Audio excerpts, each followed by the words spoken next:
भाई को धोखा देने वाले को ईश्वर कौन सा दंड देते हैं? दो भाइयों की कहानी। नमस्कार प्रिय दर्शकों, दर्पण ज्ञान गंगा यूट्यूब चैनल में आपका फिर से स्वागत है।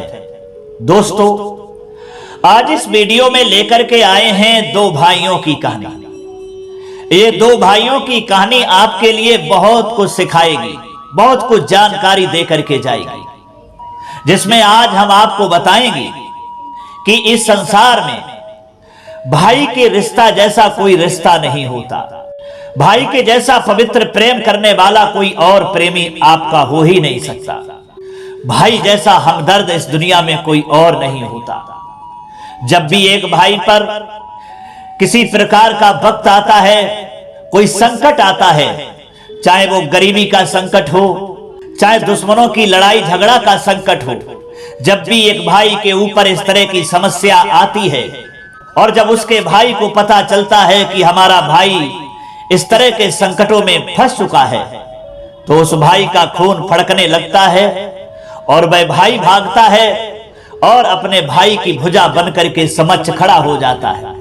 कहता है कि भाई चिंता मत करना, हम आ गए हैं।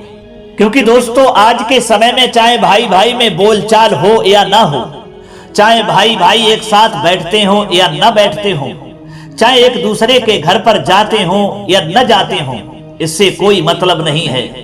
लेकिन जब भी एक भाई के ऊपर इस तरह की समस्याएं आती हैं, तो उस भाई का खून तो फड़कने ही लगता है और अपने भाई की समस्या दूर करने के लिए भाग खड़ा होता है। दोस्तों, ऐसा होता है एक भाई भाई का प्रेम। क्योंकि आपके सैकड़ों दोस्त चाहे क्यों ना हो, इस तरह की समस्याओं को देख करके वो आपका साथ छोड़ देंगे, लेकिन आपका भाई आपका साथ नहीं छोड़ेगा। ऐसा होता है एक भाई भाई का प्रेम। हमारे शास्त्रों और पुराणों ने भी भाई के प्रेम को दर्शाया है। राम के भाई भरत के बारे में आपने सुना ही होगा कि जिस समय राम को वनवास हो गया, भाई भरत को पता चलता है तो भरत के लिए बहुत दुख होता है। राम से जाकर के गुजारिश करते हैं कि भाई, हमारी माता पर गलती हो गई है जो तुम्हें वनवास दे दिया, मैं इसके लिए क्षमा चाहता हूं, लेकिन आप घर पर चलिए, राजा बनिए। लेकिन राम जब मना कर देते हैं तो वह भरत अपने बड़े भाई प्रभु राम के पदखड़ाओं को लेकर के अपने सिर पर रख करके चले आते हैं और राजा बनने के बावजूद भी राज सुख छोड़ देते हैं और कुटिया बना करके सन्यासियों का भेष धारण करके अपने भाई के पद खड़ाओं को सिरहाने रख करके और जीवन गुजारने लगते हैं। तो मित्रों, कहने का मतलब है कि भाई के जैसा प्रेमी इस दुनिया में कोई और प्रेमी नहीं हो सकता है। लेकिन दोस्तों, कहते हैं कि जब एक भाई भाई के लिए धोखा देता है, भाई के साथ में किसी तरह की गद्दारी करता है, तो उसे ईश्वर भी नहीं बख्शता है। अब उस गद्दार भाई के लिए ईश्वर कौन सा दंड देता है, वो हम इस कहानी में आपको बताएंगे। आपसे निवेदन है, ये कहानी भाइयों के लिए बहुत ही महत्वपूर्ण है। इस कहानी को सुनकर के आपको बहुत कुछ ज्ञान प्राप्त होगा और आप समझ जाएंगे कि हमें एक भाई के साथ में किस तरीका से व्यवहार निभाना है, भाई का रिश्ता हमें किस तरीका से अदा करना है, वो इस कहानी में आप जानेंगे। बस आप बने रहिए वीडियो के लास्ट तक हमारे चैनल पर। चलिए दोस्तों, शुरू करते हैं ये दो भाइयों की कहानी। प्रिय दर्शकों, कुछ समय पहले की बात है। एक गांव में एक बूढ़ा किसान रहता था। वह बहुत ही गरीब था। उसके दो बेटे थे। बड़ा लड़का जो था वह जन्म से ही अंधा था और छोटा बेटा जो था वह अनपढ़ था और गवार था। वह भी कोई काम धंधा नहीं करता था, बहुत ही आलसी था, निठल्ला था। अब वह किसान अपने बेटों को देख करके बहुत ही दुखी रहता था।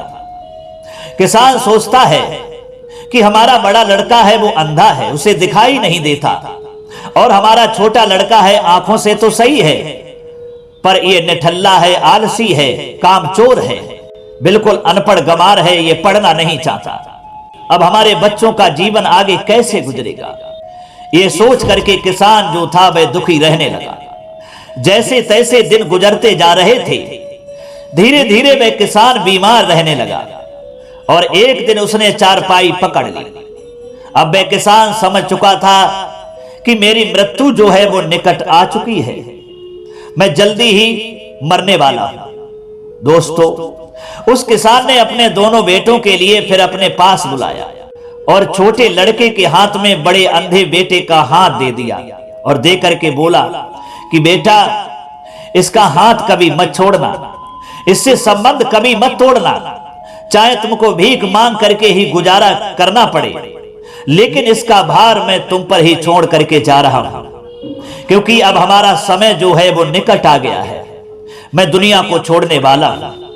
इसलिए तुम्हारे ये बड़े भाई की जिम्मेदारी, इसके जीवन की जिम्मेदारी तुमको सौंपता हूं। मित्रों, छोटे लड़के ने अपने पिताजी से वादा किया कि पिताजी, मैं कभी भी बड़े भाई का साथ नहीं छोड़ूंगा, आप चिंता ना करें, चाहे कितने ही दुख संकट क्यों ना हमारे समक्ष आ जाएं, लेकिन मैं अपने बड़े भाई का साथ छोड़ने वाला नहीं।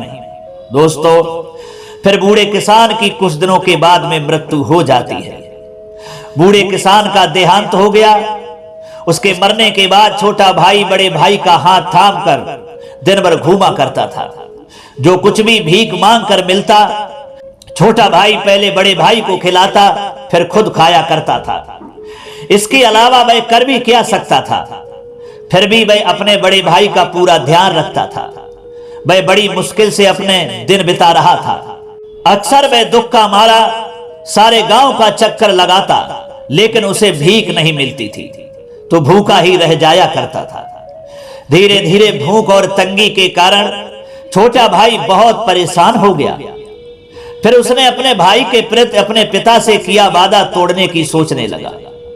एक दिन उसने अपने मन में विचार किया और सोचा, इस प्रकार तो वह कभी भी सुख से नहीं रह सकेगा, और कब तक वह यूं ही अंधे भाई का हाथ पकड़कर उसका साथ निभाता रहेगा। खुद को तो खाने को मिलता नहीं है, खुद को तो खाने के लाले पड़े हैं, इसे रोज रोज मैं कहां से ला करके खिलाऊंगा। दोस्तों, अब छोटे भाई ने निश्चय किया कि अब वह अपने उस बड़े भाई से छुटकारा पा करके ही रहेगा। एक दिन वह अपने अंधे भाई को बहुत घने जंगल में ले जाता है, जहां पर कोई भी आता जाता नहीं था। वह अपने भाई को लेकर एक बड़े से वृक्ष के पास में गया और एक बड़ी सी रस्सी लेकर उसने वृक्ष के तने से, यानी उस वृक्ष से अपने अंधे भाई को बांध दिया और उसे समझाता हुआ बोला, भाई, मैं तेरे बंधन जल्दी ही आकर के खोलूंगा, आप चिंता मत करना। इतना कह करके छोटा भाई दोस्तों वहां से चंपत हो गया। वह उसको इस प्रकार वन में छोड़कर भाग गया जैसे बहुत बड़ी मुसीबत से उसने छुटकारा पा लिया हो। बड़े भाई को इस बात का पता नहीं था कि छोटा भाई अब लौट कर नहीं आएगा। वह अपने छोटे भाई का इंतजार करने लगा। इंतजार करता रहा, परंतु जब बड़े बड़े भाई को काफी देर हो गई और छोटा भाई लौट करके नहीं आया, तो बड़े भाई को चिंता हुई। वह समझ चुका था कि उसका छोटा भाई धोखे से उसको इस घने जंगल में बांध कर छोड़ गया है और वह अब लौट कर आने वाला नहीं है। तो वह अंधा भाई जोर जोर से फिर रोने लगा, क्योंकि रात में सभी ओर से जंगली जानवरों की अनेक तरह की आवाजें सुनाई दे रही थीं, जो बहुत ही डरावनी थीं। अब वह अंधा भाई डर के मारे कांपने लगा। फिर अचानक उसे ध्यान आया, वह अपने साथ एक छुरा भी ले गया था। अंधे भाई ने अपने बंधनों को उस छुरा से काट डाला और फौरन वृक्ष पर चढ़ गया। वृक्ष की सबसे ऊंची शाखा पर जाकर के वह अंधा भाई जो था बैठ गया। दोस्तों, थोड़ी देर बाद अंधे भाई को ऐसा महसूस हुआ जैसे जंगली जानवर उसी वृक्ष के नीचे आकर के इकट्ठे हो रहे हैं। जो भी पशु वहां आता अपनी अपनी कथा सुनाता। बहुत सारे पशु पक्षी वहां पर इकट्ठे हो गए। एक जानवर उसमें से बोला कि अरे चीते, कोई नई बात बताओ जिससे ये रात कट जाए। तब चीता बोला, अच्छा प्यारे भाई, आओ बैठो, मैं तुम्हें एक नई बात बताता हूं। सब जानवर इकट्ठे हो गए और कहने लगे कि बताइए चीता भाई, कोई नई बात सुनाइए, हम सब लोग नई बात सुनने के लिए तैयार हैं। तब चीता कहता है कि भाई, नई बात यह है कि हम जिस वृक्ष के नीचे बैठे हैं, अगर कोई अंधा इस वृक्ष की जरा सी छाल छील कर उसका रस अपनी ज्योतिहीन आंखों में डाल ले, तो उसकी आंखों की ज्योति वापस लौट आएगी और उसे एक नया जीवन मिल जाएगा। अंधा भाई जो वृक्ष की सबसे ऊंची शाखा पर बैठा हुआ था, चीते की बात को बड़े ध्यान से सुन रहा था। वह चीते की इस भेदपूर्ण बात को सुनकर के बहुत ही प्रसन्न हुआ। उसने तुरंत ही अपना छुरा निकाला और उस वृक्ष की थोड़ी सी मुलायम सी छाल काट कर उसे कुचल कर उसका रस निकाल कर अपनी आंखों में डाल लिया। आंखों में रस पड़ते ही अंधे की आंखों का अंधेरा दूर हो गया। अब तो अंधे भाई को ऐसा लगा जैसे उसकी तो दुनिया ही बदल गई हो। उसकी आंखों की खोई हुई ज्योति जो थी वह वापस लौट आई।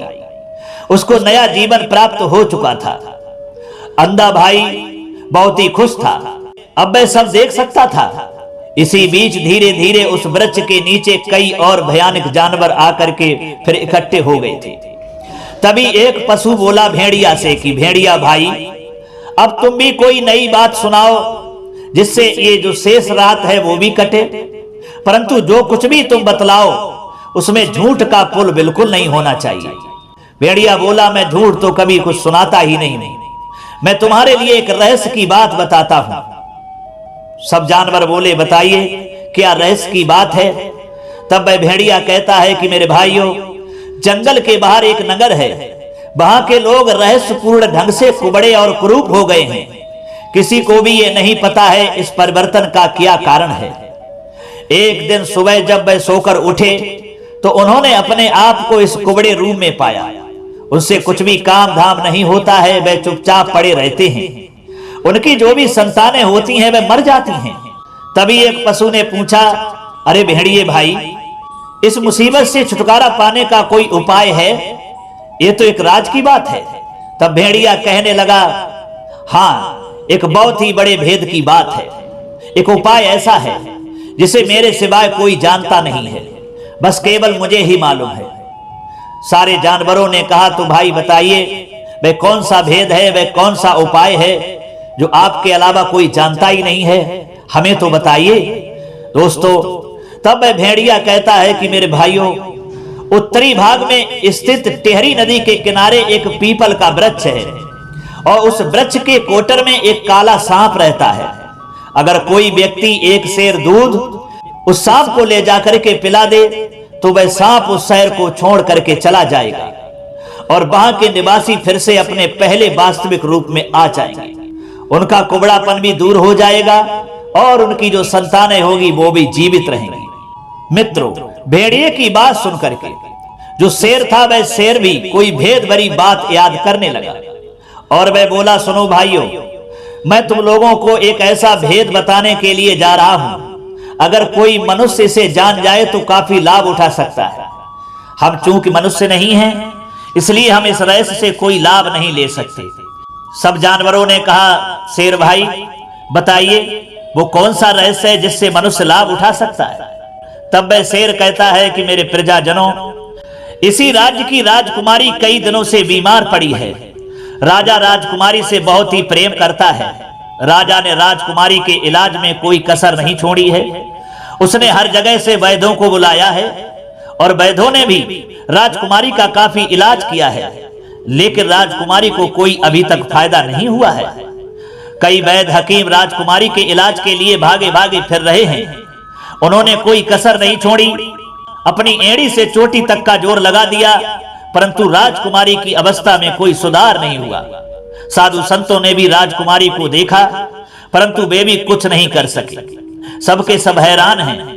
किसी की भी दवा काम की साबित नहीं हो रही है। राजकुमारी के ठीक होने का सिर्फ एक ही उपाय है, वो मैं जानता हूं। तभी सब जानवर कहते हैं, भाई क्या है? सभी पशुओं के एक साथ पूछने पर तभी वह शेर कहने लगा कि राजकुमारी के पलंग के नीचे एक काली बिल्ली बड़े मजे से लेटी पड़ी रहती है। वह किसी से कुछ नहीं कहती, किसी को भी उसकी उपस्थिति का पता नहीं है। अगर कोई व्यक्ति उस बिल्ली को वहां से बाहर ले जाकर के फेंक दे तो राजकुमारी उसी समय ठीक हो जाएगी। बात समाप्त होते ही दोस्तों सब जानवर बोल उठे, वाह जंगल के राजा शेर, तुम्हारी बात तो सबसे अलग है। अगर हम भी मनुष्य होते तो निश्चय ही इस रहस्य का लाभ उठाते। दोस्तों इसी प्रकार बातें करते करते सवेरा होने लगा। और एक एक करके सभी जानवर वहां से जो थे अपने रास्ते को जाने लगे। बड़ा भाई अंधा जो था वह वृक्ष की सबसे ऊंची चोटी पर बैठा पशुओं की बातें बराबर सुनता रहा। अब उसकी आंखें देख सकती थीं। उसने जब देखा कि सभी जानवर वहां से चले गए हैं, सभी जानवर प्रस्थान कर गए हैं, तो वह नीचे उतर आया। पहले वह उसी नगर की तरफ चल पड़ा जहां पर रहस्यपूर्ण रूप से परिवर्तन वाली घटना घटी थी। जहां के लोग कुबड़े थे, वहां लोग अपने इस परिवर्तन से बहुत दुखी थे। उनसे कोई काम धाम नहीं हो पाता था, इसलिए अनाज की भी कमी होने लगी थी। अब वह अंधा भाई जल्दी जल्दी चलकर जंगल से बाहर निकल आया और उस नगर में प्रवेश करता है जहां पर उसने कूप और कुबड़े लोगों को देखा। उसने लोगों से जाकर के पूछा कि ए नगरवासियों, तुम्हारे कुबड़े और क्रूप होने का क्या कारण है? तो उन्होंने कहा, भाई कुछ पता नहीं है, ये कैसी बीमारी है। एक दिन जब हम सो करके उठे तो हमने अपने आप को इस रूप में पाया। हमारी संतान भी जीवित नहीं रहती है। मित्रों, बड़ा भाई जो अंधा था, क्योंकि अब अंधा तो नहीं रहा था, उसे रोशनी वापस मिल चुकी थी, लेकिन उसका नाम अंधा भाई पड़ चुका था। उसी तरह से वह उनसे बोला, अगर मैं तुम्हारी इस समस्या को दूर कर दूं तो तुम मुझे उसकी क्या कीमत दोगे? उन लोगों में से एक व्यक्ति कहने लगा, अगर तुम नगरवासियों को इस भयानक और आश्चर्यजनक रोग से मुक्त करा दोगे तो इससे ज्यादा खुशी की क्या बात हो सकती है। सारी जनता दुखी है, तुम्हें जितना भी धन चाहिए ले जा सकते हो। बड़ा अंधा भाई बोला, अच्छा अब तुम लोग अपने अपने घरों को लौट जाओ, कल सुबह तक तुम सभी लोग रोगों से मुक्त हो जाओगे। वे लोग उससे काफी हद तक प्रभावित हो चुके थे। वह आश्चर्य भी व्यक्त कर रहे थे कि ये लड़का किस प्रकार उन्हें इस भयानक रोग से मुक्ति दिलाएगा। यही सोचते सोचते सभी लोग अपने अपने घरों को लौटने लगे। जब सभी लोग घर लौट जाते हैं और इधर अंधा भाई जो था एक बड़े से बर्तन में बाजार से दूध लाता है और उत्तर की तरफ बढ़ने लगता है। चलते चलते शाम तक वह टेहरी नदी के तट पर पहुंच गया। उसी नदी के किनारे उसे पीपल का वृक्ष भी दिखाई दिया। वह उस वृक्ष के नीचे दूध का बर्तन रखकर हाथ जोड़ करके बैठ गया। थोड़ी देर बाद एक काला सांप वृक्ष के कोटर से बाहर निकलता है और नीचे उतरने लगा। सांप ने आकर के सारा दूध पी लिया और फिर एक तरफ चल दिया। लड़के ने भी सांप को जाते हुए देख लिया और वह प्रसन्न हो उठा। अब वह वापस शहर की तरफ चल पड़ा। सुबह तक लगातार चलते चलते वह फिर शहर के बीच में जा पहुंचा। लोग सोकर उठने लगे थे और अपने पहले रूम में आ चुके थे। जो वह क्रूप और कुबड़े हो चुके थे, उनका क्रूप और कुबड़ापन जो था वह जा चुका था। जनता खुश हो रही थी। उन्होंने लड़के का बहुत स्वागत सत्कार किया। अब वह अंधा भाई अपना मनवांछित धन लेकर के वहां से चल दिया। अब वह उस राजकुमारी के राजमहल में पहुंचना चाहता था जहां पर राजकुमारी कई दिनों से मूर्छित पड़ी हुई थी। राजमहल के द्वार पर मंत्री खड़ा हुआ था। उसने मंत्री से जाकर के पूछा कि मंत्री साहब, तुम इतने उदास क्यों हो?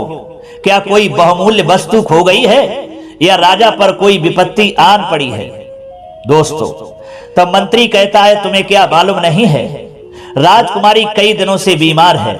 वैद्य हकीम लाख यत्न करके हार गए हैं, उनसे भी बीमारी का इलाज नहीं हो पाया। राजकुमारी पल पल मृत्यु से जूझ रही है। राजा के साथ साथ जनता भी दुखी है।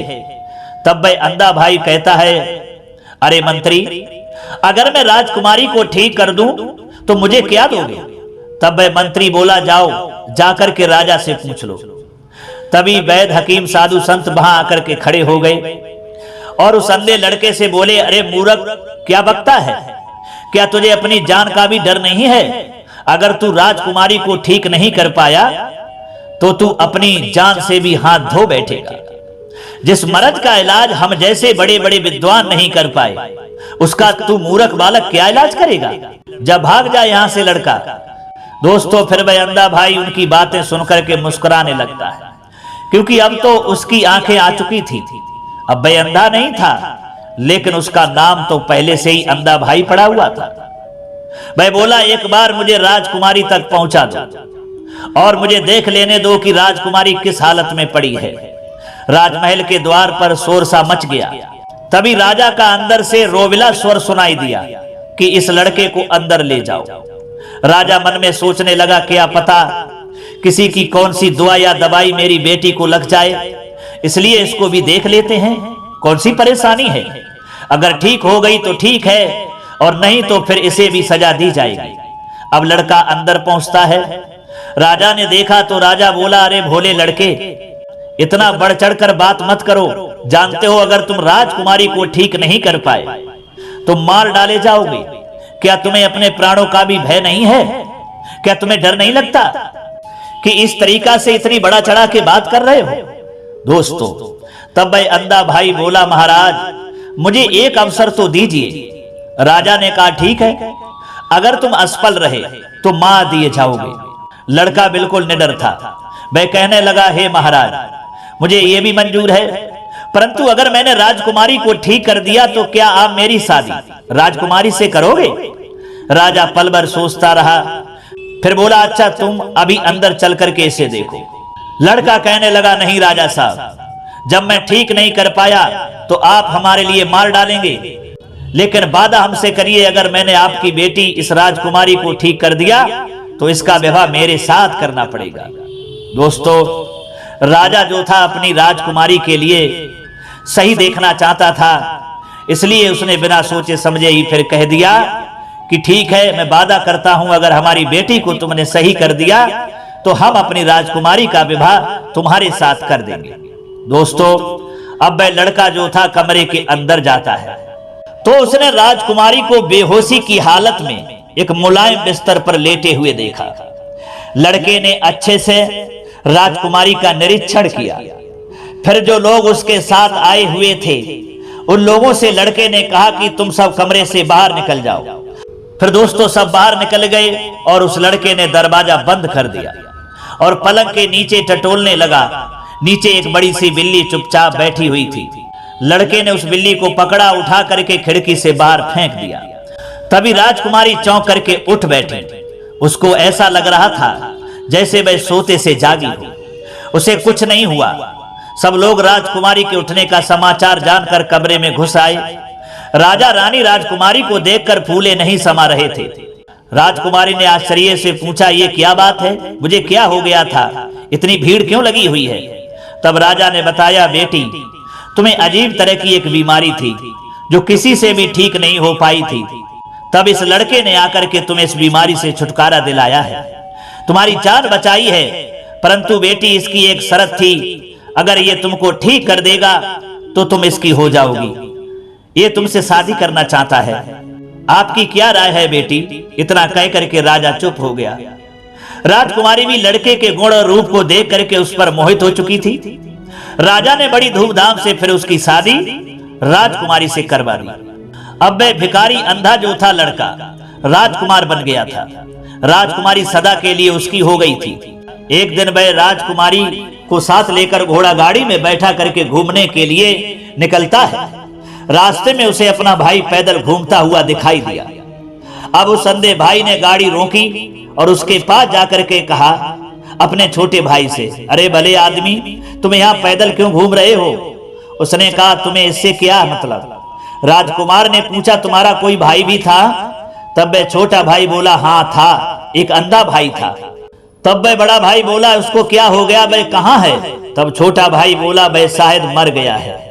ये उत्तर सुनकर के वह अंधा भाई बोला, अरे पगले, मैं ही तुम्हारा अंधा भाई हूं, बड़ा हूं, जिसे तुमने मरने के लिए घने जंगल में एक वृक्ष से बांध दिया था। मैं चाहूं तो अभी तुम्हें फांसी पर चढ़ा सकता हूं, परंतु मैं तुम्हारे जैसा नीच नहीं हूं जो तुमसे बदला लूं। मैं तुम्हारे जैसा कमीन नहीं हूं जो तुम्हें मारने की सोचूं, क्योंकि तू तो हमारा छोटा भाई है। तूने भाई का रिश्ता नहीं निभाया, लेकिन मैं भाई का रिश्ता निभाना जानता हूं। दोस्तों, फिर उसने अपने छोटे भाई को सारी बातें बताई कि किस प्रकार उसकी आंखों की ज्योति वापस लौटी और किस तरह से वह राजकुमारी की बीमारी को उसने दूर किया और फिर राजकुमारी का वह पति बना। छोटा भाई दोस्तों अपने बड़े भाई की बातें सुनकर के आश्चर्य में पड़ गया और भाई की तरफ देखने लगा। उसने अपने बड़े भाई को पहचान लिया था। जब बड़ा भाई वहां से चला गया तब छोटे भाई ने सोचा, क्यों ना मैं भी पशुओं की बातें सुनकर लाभ उठाऊं। उसी रात दोस्तों छोटा भाई उस जंगल में जाकर उसी वृक्ष पर चढ़ करके अपने बड़े अंधे भाई की तरह बैठ जाता है। अब दोस्तों देखिए यहाँ पर ईश्वर का न्याय, ईश्वर का दंड। प्रिय दोस्तों, जब वह छोटा भाई लालच में जाकर के उस वृक्ष पर रात्रि में बैठ गया जहां जंगल के सारे जानवर आते थे और अपनी अपनी बातें सुनाया करते थे, धीरे धीरे वहीं जंगल के पशु आकर के उसी वृक्ष के नीचे इकट्ठा होने लगे और चीता से कहने लगे, चीता भाई आज भी कोई नई तो बात बताओ। तब चीता बोला, आज की नई बात तो यह है कि एक अंधा न जाने कब इस वृक्ष पर चढ़कर बैठा था, उसने हमारी सारी बातें सुन ली हैं और अपनी आंखें भी ठीक कर ली और आराम से यहां से चला गया। तब भेड़िया बोला, हाँ हाँ भाई, मैं पहले उसी नगर में गया जहां रहस्यपूर्ण रूप से परिवर्तन हुआ था, जहां के लोग कुबड़े थे। काले शाम को उसने दूध पिला करके उन लोगों के लिए ठीक कर दिया और काफी धन भी उसने कमा लिया। चीता और भेड़िए की बात सुनकर के तभी शेर भी बोल पड़ा, अरे भाई तुम सही कह रहे हो। फिर वह राजमहल पहुंच गया और राजकुमारी की बीमारी दूर करके उसका पति भी बन बैठा। उनकी बातें सुनकर के वहां पर जो चील बैठी हुई थी उसने ऊपर को देखा तो वह चौंक करके बोल पड़ी, अरे भाइयों देखो, उस वृक्ष के ऊपर कोई सफेद सी चीज दिखाई दे रही है। शायद ये वही दुष्ट है जो कल हमारी बातों को सुनता रहा और इतना बड़ा उसने लाभ उठा लिया। फौरन पेड़ पर चढ़ करके जाओ और इसकी टांग पकड़ करके इसे नीचे खींच करके लाओ। दोस्तों, चील और जानवरों की बात सुनकर के अब छोटा भाई उसी वृक्ष पर बैठा हुआ कांपने लगा। कुछ जानवर जल्दी से पेड़ पर चढ़ गए, क्योंकि एक रीछ जानवर जो था वह पेड़ पर चढ़ना जानता था। वह चढ़ गया और उस छोटे भाई को नीचे गिरा दिया। सब पशु उस पर झपट पड़े और उसका सफाया कर दिया। उसकी कहानी हमेशा के लिए खत्म हो गई। तो दोस्तों देखिए अब ईश्वर का न्याय कि एक भाई ने भाई के साथ में कितना बड़ा धोखा किया, कितनी बड़ी गद्दारी की, जो उसे मरने के लिए, जंगली जानवरों को खाने के लिए उसे पेड़ से बांध करके छोड़ आया। लेकिन वो तो उस पर ईश्वर की कृपा थी और उन जानवरों की रहस्यमयी बातों से उसकी आंखों की रोशनी वापस आ गई और वह धनवान भी बन गया और वह राजकुमार भी बन गया। अब इधर देखिए, जो छोटे भाई ने गद्दारी की और अपने बड़े भाई की तरह ही वह जंगल में गया, उसे लालच आ गया कि मैं भी अपने अंधे बड़े भाई की तरह लाभ उठा लूं और मैं भी धन कमा लूं, मैं भी किसी राजकुमारी से विवाह कर लूं। क्योंकि दोस्तों कहते हैं कि भगवान के घर देर तो होती है, अंधेर नहीं होती है। दगा करने वाले लोगों का इल्जाम क्या होता है, चाहे वो दोस्त हो, चाहे वो सगा भाई ही क्यों ना हो। अगर भाई भाई के साथ में दगा करता है, धोखा करता है, तो देखिए ईश्वर का न्याय कि जानवरों ने उसका सफाया ही कर दिया। तो दोस्तों अब तो आप समझ ही गए होंगे कि भाई के साथ में धोखा करने वाले भाई को कौन सी सजा मिलती है, ईश्वर कौन सा दंड देता है। तो भाई के साथ जो गद्दारी करता है, ईश्वर उसे मृत्यु दंड देता है, जो उस छोटे भाई को दे दिया। इसलिए दोस्तों आपसे गुजारिश करूंगा, उन भाइयों से निवेदन करूंगा कि आप अपने जीवन में हजारों कष्ट, दुख, मुसीबतें गुजार लेना। कोई भी जटिल से जटिल समस्याएं आपके समक्ष आ जाएं, उन कठिन से कठिन समस्याओं का सामना कर लेना, लेकिन अपने भाई के साथ में कभी धोखा मत करना, कभी दगा मत करना। यदि तुम अपने भाई की मदद न कर पाओ, अपने भाई का साथ न दे पाओ, तो उसका बुरा भी मत सोचना, उसके साथ में गद्दारी भी मत करना। यही कहानी आपके लिए सिखाती है। और यदि आप अपने भाई की संपत्ति हड़पने हेतु लोभ या लालच बस अगर तुमने अपने भाई के साथ धोखा किया, तो ईश्वर भी तुम्हारे लिए नहीं बख्शेगा। जिस तरीका से उस छोटे भाई को मृत्यु दंड की सजा ईश्वर ने दे डाली, और उसी तरीका से मेरे भाइयों, अगर भाई के साथ धोखा किया तो तुम्हें भी मृत्यु दंड ही मिलेगा। यही कहानी आपके लिए बताती है। दोस्तों हमें उम्मीद है ये कहानी आपको अच्छी लगी होगी और समझ में भी आई होगी। अगर ये कहानी दो भाइयों की आपको समझ में आई है तो कमेंट बॉक्स में जरूर बताइएगा। इतना समय देने के लिए सभी सब्सक्राइबर बंधुओं के लिए कोट कोट धन्यवाद। फिर मिलते हैं अगली वीडियो में किसी और ज्ञान चर्चा में। तब तक के लिए सभी दर्शक भाइयों के लिए नमस्कार। राधे कृष्णा।